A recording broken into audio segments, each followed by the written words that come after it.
Hola, ¿qué tal? Bendiciones. Pues en este domingo celebramos lo que es el último domingo del año litúrgico, el domingo 22 de noviembre. Ojo, el último domingo del año litúrgico, porque recordemos que todavía esta última semana del tiempo ordinario, pues la vamos a ir viviendo durante estos días hasta el sábado, que a las 3 de después de las 3 de la tarde, que es la hora nona, pues que empezamos a vivir las vísperas de lo que es el primer domingo de Adviento, que es pues justamente el primer domingo del nuevo año litúrgico. Entonces, para clarificar, este domingo, esta solemnidad de Cristo Rey del Universo es el último domingo del año litúrgico, pero aún tenemos varios días por celebrar para poder despedir este año litúrgico con el ciclo A y empezar el nuevo año con el ciclo B, donde el Evangelio que va a estar como centro es el Evangelio según San Marcos. Pero bueno, vamos a ver un poco sobre lo que es esta solemnidad que celebramos este domingo, que fue Cristo Rey del Universo. Lo primero que debemos entender, y nos lo enseñaba el Papa Benedicto en una de sus homilías, es que el reino de Cristo, el reino de Jesús, es un reino que va más allá de las apariencias, no es un reino de apariencias. De hecho, nos relacionaba y nos recordaba nuestro Papa emérito aquella conversación que estaba en el Evangelio según San Juan entre Jesús y Poncio Pilato, donde Pilato le cuestionaba, por decirlo de alguna manera, si él era rey. Recordemos que, pues si bien es cierto, hubo toda una pues situación de a nivel religioso y todo el tema con los escribas y los fariseos y el Sanedrín como tal, Jesús es juzgado civilmente a nivel penal romano por el delito de sedición, o sea, por manifestarse, por querer darse a entender como un rey, que eso era traición al César, al que era el emperador romano. Entonces, en ese proceso que Pilato tiene con Jesús, Pilato le pregunta si él es rey y Jesús le dice, tú lo has dicho. Y entendiendo esa parte, mucho podríamos pensar, ok, entendiendo de que primero Pilato no veía en Jesús un ser peligroso, por lo menos eso es lo que indican muchas partes de los evangelios, pues inicialmente también porque él, Jesús como tal, no daba la apariencia de los reyes de la época. Jesús no vestía con ropa de lino o de sedas finas, no andaba con joyería, no andaba con tesoros en sus anillos en sus manos, pues collares y demás, no andaba una corona de oro, no era tampoco perseguido por un ejército de sirvientes y principalmente un ejército que lo cuidara. Cuando él ingresa a Jerusalén en ese domingo, lo que se le recordamos el domingo de Ramos, él no ingresa con un portentoso corcel, sino que él entra montado en un humilde borrico. Entonces, verdaderamente, aquello que se hablaba de Jesús como rey, pues distaba mucho de lo que verdaderamente él mostraba, por lo menos desde el factor o desde la perspectiva humana. No obstante, ahí entra otra circunstancia, otra situación, que es la verdadera comprensión de lo que es el reino de Dios. De hecho, cada uno de nosotros, en cada oportunidad, que a veces es cuando nos levantamos en la mañana o en algún momento del día, pues hacemos la oración dominical o la oración del Padre Nuestro. Y constantemente, de hecho, la primera frase de la segunda parte dice, venga a nosotros tu reino. Y entonces viene la pregunta, ¿entendemos verdaderamente a qué nos referimos o qué estamos pidiendo cuando decimos venga a nosotros tu reino? Pues bien, a veces hay que primero profundizar de qué es el reino de Dios o qué es lo que debería significar el reino de Dios en la vida del hombre. Entendiendo en primer lugar, como le decía Jesús a Pilato, el reino, mi reino no es de este mundo. ¿Okay? La aspiración del reino de Dios trasciende la barrera de lo humano, trasciende la barrera de lo material actualmente. ¿Por qué? Porque justamente el reino de Dios es el cielo. Pero también es claro que es un reino que nosotros como partícipes y como invitados debemos ir construyendo desde nuestra experiencia terrena, dentro de nuestra experiencia personal, de esto que llamamos es de lo que llamamos la vida, aunque la vida sabemos que la plenitud es la presencia de Dios en santidad.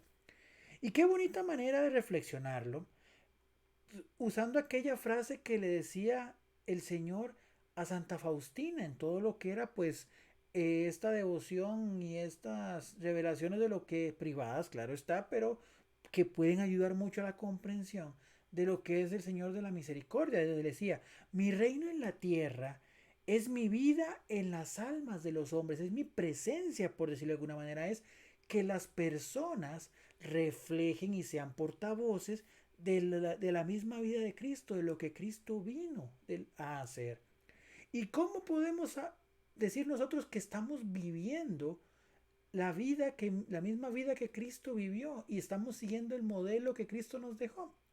Pues el mismo Evangelio nos lo pone de manifiesto, el Evangelio que hoy meditamos de San Mateo. Cuando el Señor venga en su parucía, dice, va a reunir a todos vivos y muertos y los va a dividir de un lado o de otro. Y les va a decir a los de la derecha, vengan benditos de mi Padre, hereden el reino que ha sido pues preparado para ustedes. ¿Por qué?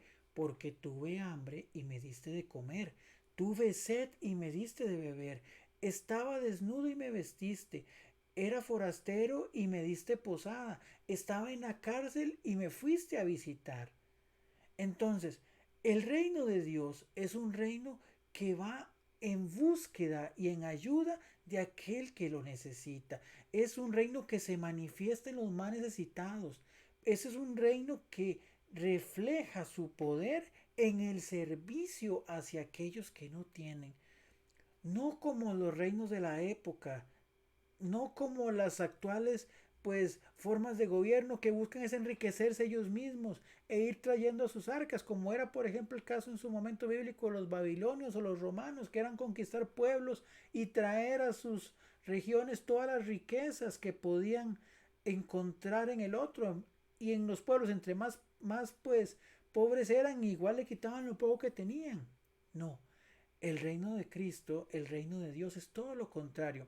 Es privarme, o más que privarme, porque no es algo que quiero obligarme a quitarme, sino que yo voluntariamente, por amor, esté dispuesto a entregar, en dar a aquel que más lo necesita, siempre buscando el bien del otro, siempre buscando la mayor, pues, ¿cómo decirlo? La mayor oportunidad de que la otra persona se sienta complacida, se sienta llena, que sus necesidades puedan ser sufragadas. Eso por ese lado.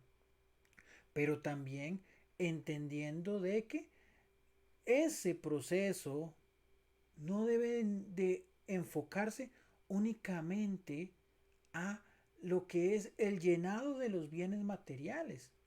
No se trata de cubrir únicamente las necesidades materiales, que eso es bastante en sí mismo, pero que pero eso no puede tampoco alejarse de la primer llamada, la primer vocación y el primer deseo que quiere Dios para los hombres, que es su salvación. Entonces, esa acción social tiene que verse también complementada por una evangelización, que es algo muy necesario de recordar en estas épocas. Pues bien, ya el próximo domingo celebramos, como decíamos, el primer domingo de Adviento. O sea, ya estamos prácticamente a 5 semanas de celebrar la Navidad. Y pues en el contexto que nos ha tocado vivir de la pandemia y también pues de las situaciones de muchas personas que han perdido su trabajo, han tenido reducción de jornada, pues se vuelve más imperioso y necesario ese aporte, esa ayuda que tradicionalmente pues se desarrolla o por las pastorales sociales de las parroquias o por la acción personal activa de cada uno de nosotros, como muchas personas lo hacen. Pero lo cierto de eso es que también es necesario que unido a esas actividades se dé esperanza en el corazón, no únicamente se llene el estómago, puedan conocer a Cristo, puedan acercarse, puedan vivir verdaderamente el misterio que meditamos, que es que Cristo se hizo hombre para compartir nuestras fragilidades y debilidades, pero así darnos una esperanza para poder seguir adelante. Es importante eso, que esos servicios, esos comestibles, esa ropa, esos juguetes, lleven también la palabra de Dios. Eso es que venga el reino de Dios. Eso es hacernos partícipes del reino de Dios. Es recordar esa frase que decía San Juan de la Cruz, que es que al atardecer de la vida seremos juzgados en el amor. En el amor. Y que esa vivencia litúrgica, esa vivencia de oración, esa vivencia de formación, debe de convertirse en actos concretos que den justamente ese mensaje de esperanza a aquellos que no, en este momento no la tienen. Vean qué interesante también la primera lectura que se proclamaba del profeta Ezequiel. El contexto es el destierro de Babilonia.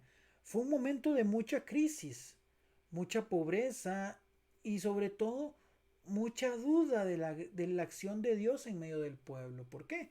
Porque empezando porque les destruyeron el templo, que era como el centro de oración y era como el lugar de encuentro por Dios, con Dios por naturaleza, pues en la situación en sí misma, que bueno, muchos tuvieron que pues desperdigarse del pueblo, algunos fueron llevados cautivos a Babilonia, otros se quedaron ahí los más pobres en la tierra de Jerusalén, otros tuvieron que huir a diversas regiones. Entonces al final se desperdigó todo el pueblo, entonces tenían el miedo y la sensación de que estaban perdiendo hasta su razón de ser. Pues bien, viene esa figura de ese rey que es un pastor, también un pastor que reúne. Y qué bonita esa imagen del pastor, porque el pastor va por sus ovejas, cuida sus ovejas, las reúne, si están heridas las sana, si están en ese momento en peligro, él arriesga hasta su vida para enfrentarse hasta al león que quiere pues, o a la fiera salvaje que quiera comérselos. Recordemos a David, que luchaba con su onda con animales salvajes que querían comerse a sus ovejas. Pues bien, lo mismo hace Cristo con su sangre. Reúne a todos aquellos que estaban desperdigados y su obra continúa en cada uno de nosotros. Cuando permitimos y asumimos también nuestra labor como pastores, somos ovejas también.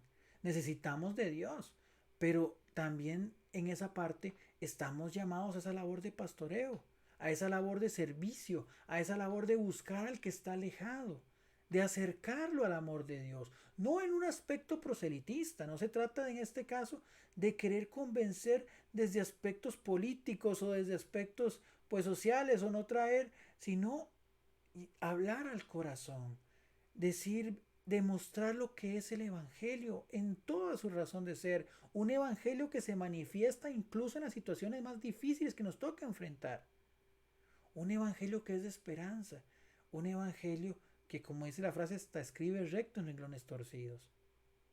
Esa es la razón de ser. Ese es el llamado del reino de Dios. Y nosotros, como parte de ese reino o invitados a ese reino, es la misión que nos toca asumir. Vean qué bella esa misión. De hacer lo mismo que Cristo hizo por nosotros.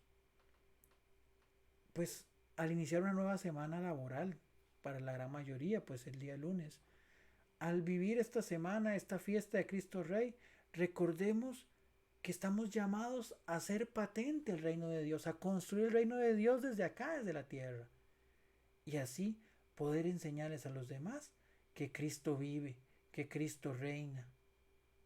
Esa es nuestra misión, ese es nuestro llamado y esa es nuestra esperanza. ¡Viva Cristo Rey! Bendiciones.